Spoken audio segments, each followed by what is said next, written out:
Sejam todos muito bem-vindos, bem-vindas a mais este vídeo aqui no canal. Nós estamos estudando a Epístola de Paulo a Tito. Estamos no capítulo 2. Hoje nós vamos meditar do versículo 6 até o versículo 8, onde a sua narrativa nos diz assim: Quanto aos moços, de igual modo, exorto-os para que em todas as coisas sejam criteriosos. Torna-te pessoalmente padrão de boas obras. No ensino, mostra integridade, reverência, linguagem sadia e irrepreensível, para que o adversário seja envergonhado, não tendo indignidade nenhuma que dizer a nosso respeito.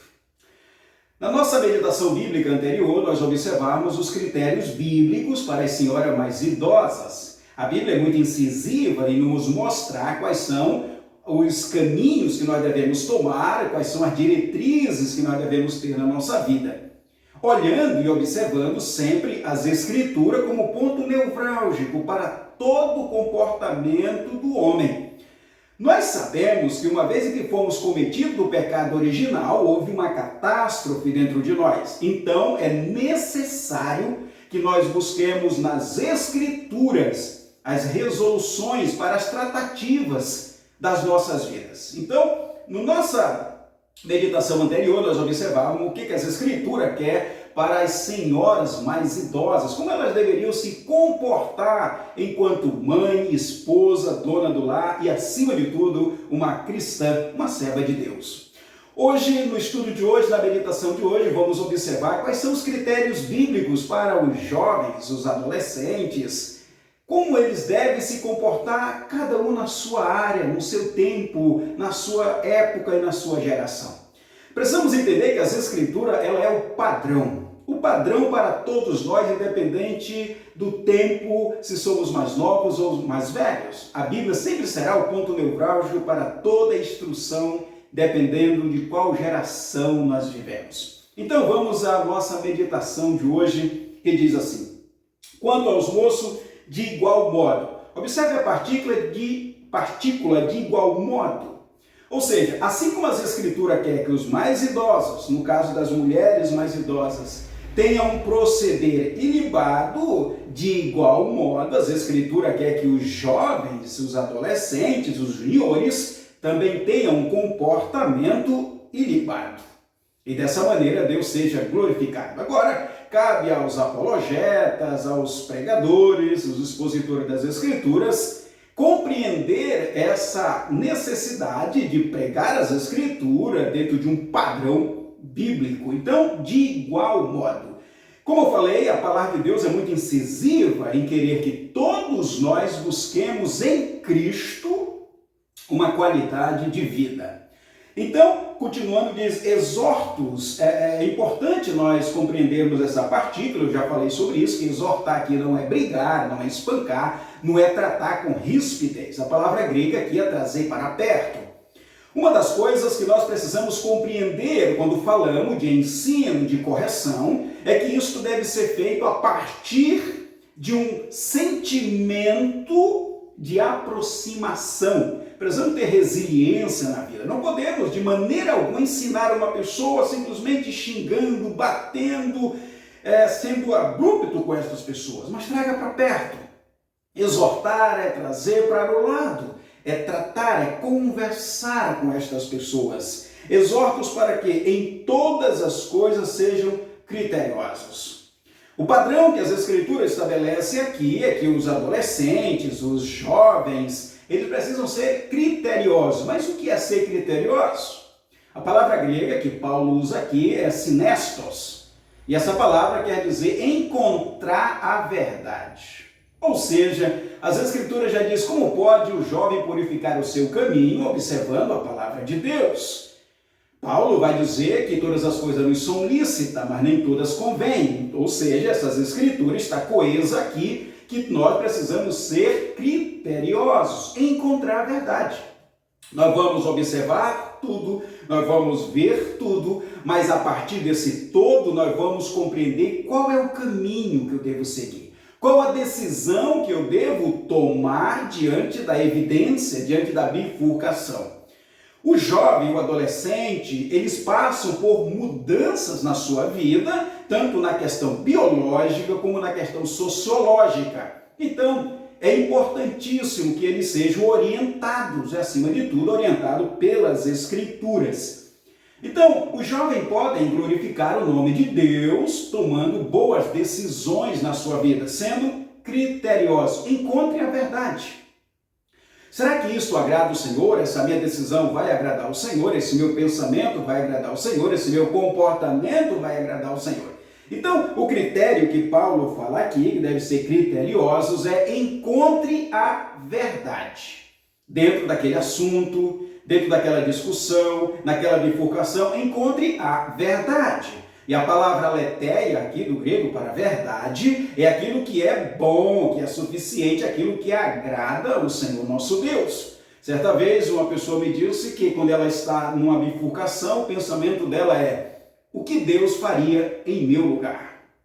É uma boa coisa se fazer na hora da bifurcação da vida. O que Deus faria se estivesse no meu lugar? Continuando aqui, observe o versículo 7, torna-te pessoalmente padrão de boas obras. O que acontece aqui? O apóstolo Paulo diz para Tito que o proceder dele se torne então um referencial, um exemplo. O que Deus requer de nós é que nós tenhamos bons testemunhos, porque o testemunho é como uma fragrância de um bom perfume, ele atrai. É gostoso estar perto de pessoas que têm uma boa fragrância. E a Bíblia diz que nós temos o perfume de Cristo em nós.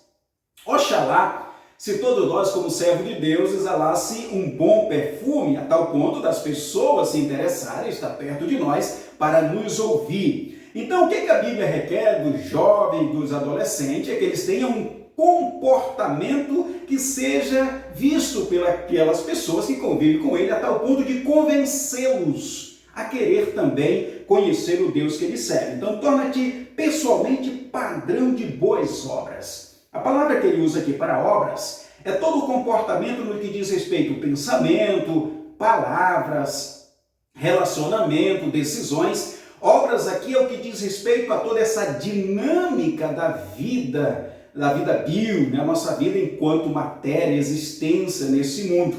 Que os nossos comportamentos venham a referendar o Deus que nós adoramos. A Bíblia chama isso de martúrios, né? O grego chama isso de testemunho.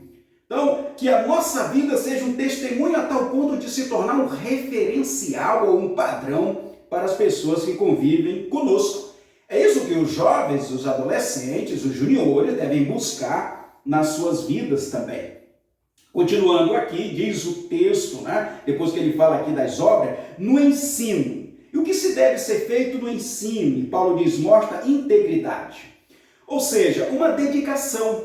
O ensino aqui, na priori, é a leitura das Escrituras, uma vida devocional. O que o Senhor quer dos jovens? O que o Senhor quer dos adolescentes? É que eles tenham um bom tempo para a leitura bíblica, para a oração, para o momento do devocional. Mostra ali integridade, reverência no sentido de crer naquilo que você de fato está proferindo. Então a palavra que Paulo vai usar aqui para integridade é uma dedicação. Se dedique. É importante que o jovem, o adolescente, ele venha se debruçar nas Escrituras. Aí eu posso lembrar de Timóteo, né? Um jovem Timóteo que lia a palavra de Deus e muito cedo começou a ser o expositor da palavra do Senhor. É claro que nós vivemos numa geração que também tem muitos jovens e adolescentes que buscam de fato a palavra de Deus e se dedicam a ela. Então o ensino mostra integridade e reverência.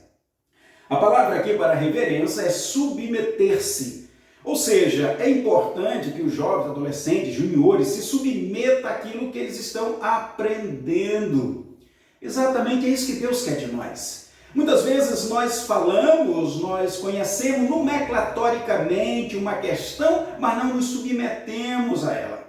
Mas o que o Senhor quer de nós como cristão? Que nós proferimos uma fé, mas ao mesmo tempo venhamos evidenciar esta fé através de um comportamento dentro da ação interatividade. Então, este é o comportamento do cristão. Para nós concluirmos, no versículo 8, diz linguagem sadia, irrepreensível. O que seria uma linguagem sadia? Nós temos muitos hábitos, né? A sociedade ela cria muitas maneiras de se comunicar, né? Muito tipo de diálogo, mas o cristão ele é refinado, ele tem uma linguagem diferenciada do mundo, ele não usa essas gírias, né? Essas gírias dos adolescentes, essa maneira de se comunicar muito mais descolado, como a juventude gosta de falar. Muitas vezes nós somos levados a isso, é natural. Como uma pessoa social, nós somos influenciados pelo meio que vivemos. Então, uma hora e outra você pode, de repente, usar esses trejeitos, né? Essas gírias que é comum dos jovens, adolescentes, juniores. Mas o que a Bíblia requer do cristão? Quando a Bíblia fala do servo de Deus, de um cristão, nós somos diferentes. Essa diferença aqui, ela é vista na maneira como nós nos comportamos, porque vivemos uma escritura. Então ele diz, na linguagem sadia, ou seja, com respeito, uma linguagem onde não seja abrupta, uma interpretação dos fatores, por que a pessoa age como age, por que ela está fazendo o que ela está fazendo. Então, essa linguagem ela tem a ver com a comunicação, não só uma comunicação falada, mas uma comunicação a partir de como eu interpreto a cosmovisão de mundo, como é que eu lido com uma pessoa que é diferente de mim, no que diz respeito ao seu gosto, sua forma de se vestir, de pensar. Então, a comunicação do cristão ele é mais resiliente. O cristão, ele se coloca no lugar da pessoa antes de dar um diagnóstico daquela situação. Então, isso faz parte de ser moderado, de ser criterioso. E é isso que Deus quer de nós. Linguagem sadia e irrepreensível. O que é irrepreensível aqui? Eu já falei sobre essa sintaxe, né? Irrepreensível aqui não é que você não erra, mas a capacidade de entender quais são as nossas limitações, aonde podemos melhorar e procurar dia após dia buscar no Senhor um aperfeiçoamento. Aquilo que Paulo fala lá em Efésios do catadismo, né? O aperfeiçoamento. Então, sermos irrepreensível é uma capacidade de nós compreender que precisamos melhorar e voltar em alguns momentos atrás para pedir perdão e que dessa maneira as pessoas não venham de alguma maneira nos taxar de pessoas que não mudam, que não quer ouvir ninguém. Continuando o texto, irrepreensível, para que o adversário seja envergonhado, não tendo indignidade nenhuma, e quer dizer a nosso respeito. Isso é importante na vida cristã. Ninguém é senhor da verdade. Nós estamos aqui como aprendizes, sempre vamos ser aprendizes, principalmente das Escrituras. Então, o que o Senhor quer dos jovens, dos adolescentes, dos senhores e das senhoras? O que o Senhor quer do cristão? Que nós tenhamos humildade. Entenda que na vida, em alguns momentos, nós vamos errar, em alguns momentos nós vamos ter fraquezas. E por isso precisamos reconhecer as nossas fraquezas, olhar para o Senhor e buscar no Senhor a vitalidade, a renovação da vida. E dessa maneira continuamos peregrinando nesta jornada até o encontro com o nosso Deus. Então, meus queridos, esta foi a nossa meditação de hoje para os nossos jovens, adolescentes e juniores. O Senhor requer que nós tenhamos linguagem sadia, que nós nos dediquemos às Escrituras, uma vida piedosa e que o nosso comportamento na sociedade seja um referencial a tal ponto de atrair as pessoas para querer conhecer também o nosso Deus. Na próxima meditação nós vamos falar dos servos, tá? Dos servos, como são os proceder dos servos. Deus abençoe. Se você foi abençoado com este vídeo, compartilhe com outras pessoas. Se você ainda não é inscrito no canal, se inscreva e nos ajude a difundir a palavra de Deus. Até o próximo vídeo, querendo o nosso Senhor.